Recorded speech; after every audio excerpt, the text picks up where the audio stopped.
When it comes to women's basketball in the Philippines, few have had a career as decorated as Jack Animam. 5 UAAP titles, a couple of gold medals with the national team, and the distinction as the first ever Filipino to play pro ball in Europe. Joining us tonight is the legend herself, the one, the only, Jack Danielle Animam. Welcome back to the Philippines. Welcome to the game. Jack, Welcome, Jack. Thank you. I'm so happy you're here. Me too. All right, Jack, unang-una, how are you? Kasi syempre, the last time we heard of you, you had an injury, you recovered, you were in the States for a while, bumalik ka dito, now you're training with the national team again. Kamusta ka naman? I mean, I'm doing great. And I'm healthy, hopefully. No, I know, isa sa mga una mong ginawa was you actually watched an NU game. How was that like for you, being on the sidelines and seeing them, continue what they're doing? I mean, going there, I was so excited. And then, like, when I was playing, I was imagining myself, like, paano kaya after ko mag-UAAP, sa sideline na lang ako manonood, how does it feel? And finally, na-feel ko siya sobrang different. Like, there were times na parang, coach, pasama. Mas nakakakaba. Mas ramdam mo yung intense ng laban, yung grabe. Parang gusto mo na, coach, pasok mo ako, ganun. So ano masasabi mo sa team ngayon? Kasi syempre, it looks different, it feels different, but also the same. Yeah, I mean, most of them are rookies, and we had pandemic, so the team doesn't have the luxury to play preseason, a lot of preseason going to the UAAP. So parang yung UAAP itself talaga, yun talaga yung first time nila to play with each other. So for me, while I was watching, I mean, wow, the generation right now, not just in NU, but all the UAAP teams, so it's really different, the talent is there. Grabe talaga. Parang tanda mo na, the generation now. I mean, hindi naman ganun katagal, pero what? 8 years. Grabe.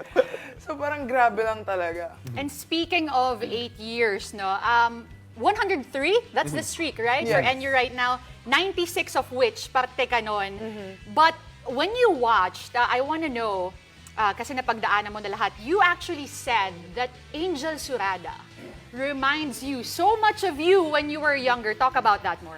Well, actually, when Angel came into the NU, I saw myself in her, pero she's like the better version of me. Kasi siya, when she got into NU, talagang she already has the skill.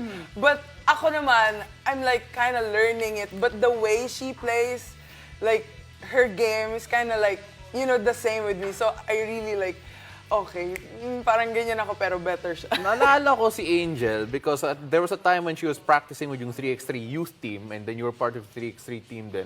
If I'm not mistaken, you've practiced with her, you've actually seen her up close. Yeah.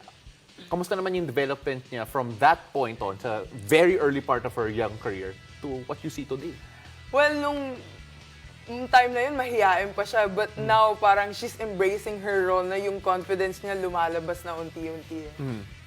So, Singit ko lang, nag-one-on-one na ba kayo ni Angel? Hindi pa. Hindi pa. So dapat recorded yan. Recorded, posted. True. Kailangan natin post yan. Tignan natin kung ano mangyayari doon. Alright, of course, syempre, you were out of the country for a while kasi after NU, ended up going to Taiwan, ended up going to Serbia. Who did she play for, Denise? You say it. Medyo mahirap. I play for Radnički Kragujevac. Yeah, Radnički. Ikaw nga, isa pa. Radnički Kragujevac. Okay diba? Okay na. Why not? And then average a double-double, syempre, before the injury. How have you grown as a person, as a player? Kasi syempre, yung mga pinagdaanan mo, it's something that I don't think a lot of people can replicate in their young basketball career. Well, playing there, I think pati ako napawaw na lang ako sa sarili ko. I never in my wildest dream na, ako ba talaga yan? Parang every after game, makita ko na lang yung article and stat and everything. Parang, wow na lang talaga. Kasi I just really go out there and just play and show them yes, I'm a Filipino, but we can compete at this kind of competition. Jack, it took you 8 months to actually fully recover from your ACL injury, right? And then rehab. in all, parang 10, 11 months. What have you been doing right now? Ano ba yung progress ng rehab or yung next step after that? So right now, I'm already cleared to play like full basketball with contact and everything. So right now, I'm just continuing to strengthen my quads kasi hindi pa rin siya symmetrical when it comes to yung laki ng quad ko. So sabi ng doctor ko, continue lang yun, continue to strengthen the muscle around my knee to protect my new ACL. Siyempre, as soon as you said that, you had to check your quads right now to check if same same. Naka-compare. Oo nga, naka-compare tayo dyan eh. But then of course, a lot of people are also wondering what's next for you. And I'm pretty sure that no answer is still there yet. Yeah. Pero what are you waiting for? What are you doing in the meantime? At syempre, what does Coach Pat want you to do that you're not doing? I mean, right now, I'm just waiting for whatever it is to come for me if there's an offer. But right now, I'm really like, focusing with Gilas because I don't know when I will be leaving here, and as much as possible, I want to enjoy the time with them kasi it's been 3 years since I play with them. Kaka-enjoy pa ba? Or, I mean, like, is it the same I with mean- Coach Pat? Let's pretend he's not here.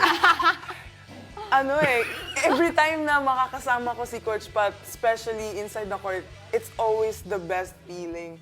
Iba pa rin yung, andun yung kilig pa rin na si Coach Pat yung coach ko. Parang gano'n.